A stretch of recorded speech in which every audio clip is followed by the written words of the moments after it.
Hello friends, எல்லாருக்கும் வணக்கம். நீங்கள் 1950லேருந்து 1987க்குள்ளே பிறந்திருந்தீங்கன்னா இந்த முக்கியமான பதிவு உங்களுக்கு தான். இது சீனியர் சிட்டிசன் அப்படின்னு சொல்லக்கூடிய மூத்த குடிமக்கள் சம்மந்தமான ஒரு முக்கியமான பதிவு. இதை பற்றின முழு தகவலையும் தெரிஞ்சதுக்கு முன்னாடி நம்மளோட சேனலை மறக்காமல் சப்ஸ்கிரைப் பண்ணிவிட்டு கூடவே பெல் ஐக்கானையும் கிளிக் பண்ணி வச்சுங்க. அப்போ தான் நம்ம போடுற லேட்டஸ்ட்டான அப்டேட் எல்லாத்தையும் நீங்கள் ஈஸியாக தெரிஞ்சுக்க முடியும். 1950லேருந்து 1987க்கு இடைப்பட்ட ஆண்டுகளில் பிறந்தவங்களுக்கு சென்ட்ரல் கவர்மெண்ட் ஒரு முக்கிய வழிகாட்டுதலை சொல்லியிருக்கிறாங்க. அது என்னென்னு பார்த்தீங்கன்னா, இந்த காலகட்டத்தில் பிறந்தவங்களுக்கு அவங்கள்ட்ட பர்த் சர்டிஃபிகேட் அப்படிங்கிறது இருக்காது. இப்படி அதாவது பிறந்த சான்றிதழ் இல்லாமல் இருக்கிறவங்க அவங்களுக்கு NAPC அப்படின்னு சொல்லக்கூடிய NAPCங்கிறது வேறு ஒன்றும் இல்லை, நான் அவைலபிலிட்டி பர்த் சர்டிஃபிகேட். இதை தான் NAPC அப்படின்னு சொல்கிறாங்க.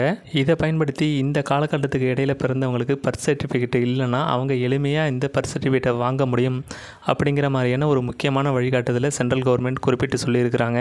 1950 to 87க்கு இடையில் பிறந்தவங்க இந்த வழிமுறையை பயன்படுத்தி எப்படி இதுக்கான பர்த் சர்டிஃபிகேட் வாங்கலாம் அப்படின்னு பார்த்தீங்கன்னா, கவர்மெண்ட் மூலமாக செயல்படுத்தப்படுற சேவா மையத்தை அணுகிறது மூலமாக அங்கே NAPC அப்படின்னு சொல்லக்கூடிய நான் அவைலபிலிட்டி பர்த் சர்டிஃபிகேட் அப்படிங்கிற ஃபார்ம் கிடைக்கிது அப்படிங்கிற மாதிரி சொல்லியிருக்கிறாங்க.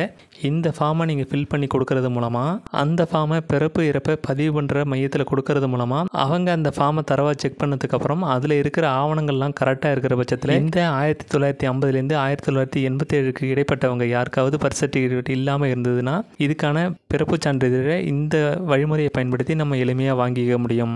பர்த் சர்டிஃபிகேட் இல்லாதவங்க இந்த ஃபார்மை ஃபில் பண்ணுறது மட்டும் இல்லாமல் அதோட சில ப்ரூஃபெல்லாம் அட்டாச் பண்ணுற மாதிரி இருக்கும். அதுக்கு என்னென்ன ஆவணங்கள் தேவைப்படுது அப்படின்னு பார்த்தீங்கன்னா, உங்களோட ஆதார் கார்டு, அது மட்டும் இல்லாமல் அது கூட உங்களோட ஓட்டர் ஐடி, நீங்கள் ஏதாவது படிச்சிருந்தீங்கன்னா அதுக்கான எஜுகேஷனல் சர்டிஃபிகேட், இதெல்லாம் இதில் அட்டாச் பண்ணுற மாதிரி இருக்கும். இதெல்லாம் கரெக்டாக இருக்கிற பட்சத்தில் உங்களுக்கான பிறப்பு சான்றிதழ் அதாவது பர்த் சர்டிஃபிகேட் இது மூலமாக நீங்கள் வாங்கிக்க முடியும். வயதானவர்கள் யாருக்காவது உங்களுக்கு பிறந்த சான்றிதழ் வேணும்னா இந்த வழிமுறையை தான் நீங்கள் ஃபாலோ பண்ணி ஆகணும். வயசானவங்களுக்கு ஏன் இந்த பர்த் சர்டிஃபிகேட் அவசியம் அப்படின்னு பார்த்தீங்கன்னா, அதாவது ஒரு சில அரசு மற்றும் அரசு சார்ந்த சேவைகளை நீங்கள் பெறணும்னா இந்த பர்த் சர்டிஃபிகேட் அப்படிங்கிறது ரொம்ப அவசியமான ஒரு விஷயமா இருக்குது. அதனால தான் சென்ட்ரல் கவர்மெண்ட் இந்த வயசானவங்களுக்கு இப்படி ஒரு வழிமுறையை சொல்லியிருக்கிறாங்க, அதாவது பர்த் சர்டிஃபிகேட் வாங்குறதுக்கு.